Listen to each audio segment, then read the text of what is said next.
Hi, my name is Brian Tran, and today my friend Yasser Habib and I will be discussing the journey of one of the most underappreciated heroes of his time, Oskar Schindler.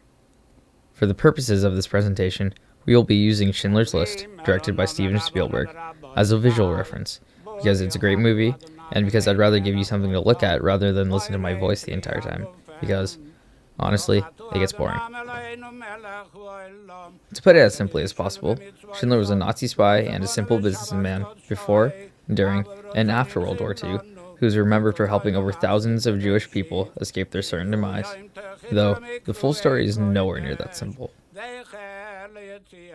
And that is where the hero's journey comes in. Step 1. Call to Adventure.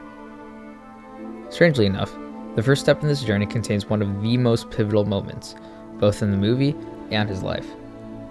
Before this point, he had never truly contemplated what the Nazis were doing. He was a simple wartime businessman trying to make a profit. I'd make sure it's known the company's in business. I'd see that it had a certain panache. That's what I'm good at, not the work. But after seeing for his own eyes the raw violence being committed, he began to realize the inhumanity. At this point, we won't go into further detail about the scene itself, just for spoilers' sake. But basically, Steven Spielberg does a really good job of showing the moment Schindler realizes what's happening with, and you probably guessed it, a girl in a bright red coat. Step 2. Refusal to the call. In terms of Schindler's life, this moment comes before his pivotal turn. In other words, his original intentions for hiring Jews weren't nearly as altruistic as they were later in the war. I ask one thing, whether or not the worker has certain skills. That's what I ask, and that's what I care about. My father is an importer, not a metal worker. Such activities are illegal. You will not entrap me, Miss Strasser. But the more and more time went on, the more he realized why his workers were appreciating what he was doing so much.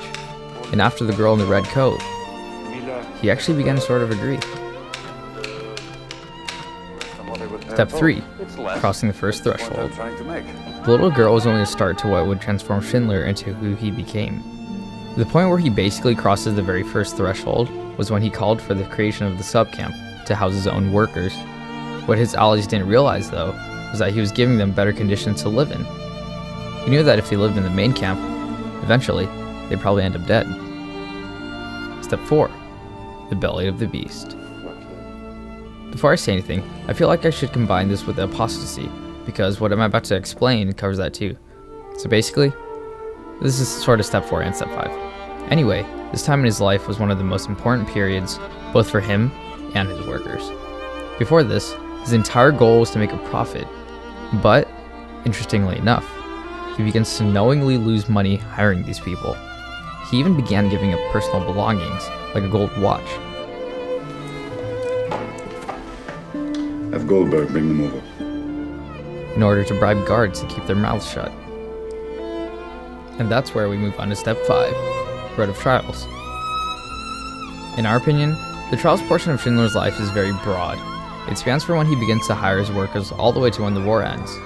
Throughout this entire portion of his life, he continues to struggle, making bribes, hiring more workers, and overall trying to keep a front as a munitions manufacturer in order to not get caught.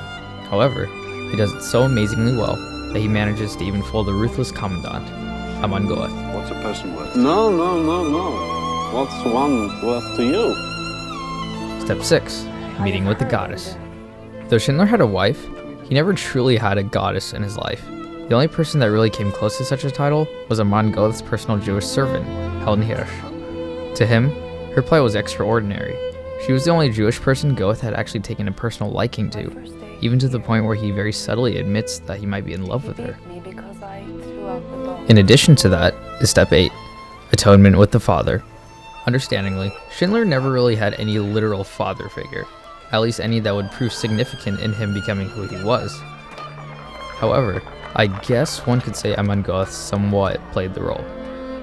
I mean, Oskar looked up to him, was his close friend, and agreed with him on many things. He's responsible for everything that goes on here. All these people. He's got a lot of things to worry about.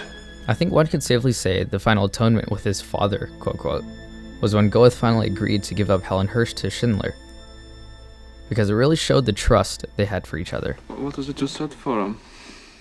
A natural 21 was 14,800. Step 9. the ultimate boon. At this point, everything sort of comes together, but not for Oskar Schindler. His final goal had been achieved. The war ended with the Allies victorious, his workers were saved, and they all thanked him for what he did.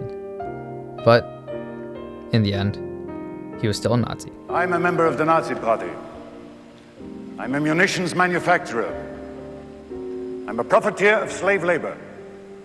I am a criminal. At midnight, you'll be free, and I'll be hunted.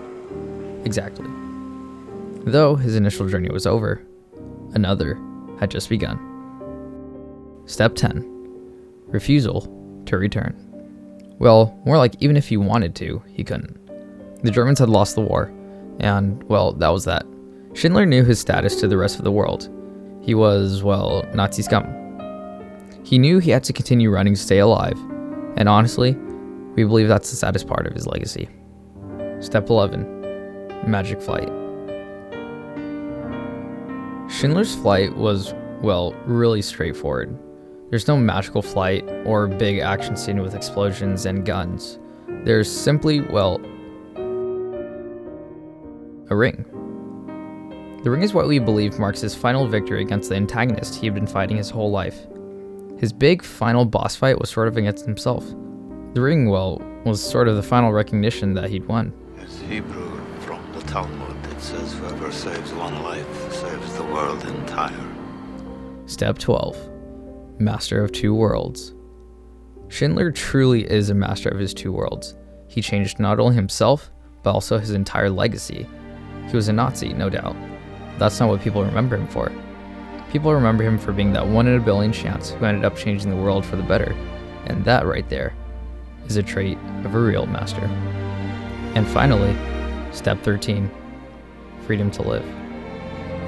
Unfortunately, Schindler's life after the final victory wasn't like that of any typical hero, probably because he was an actual person who lived in the real world.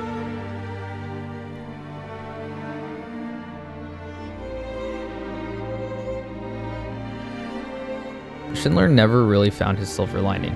In fact, he lived on money from relief organizations and basically went bankrupt after the war's end. His life was, well, povertous, all the way up until his death on October 9, 1974.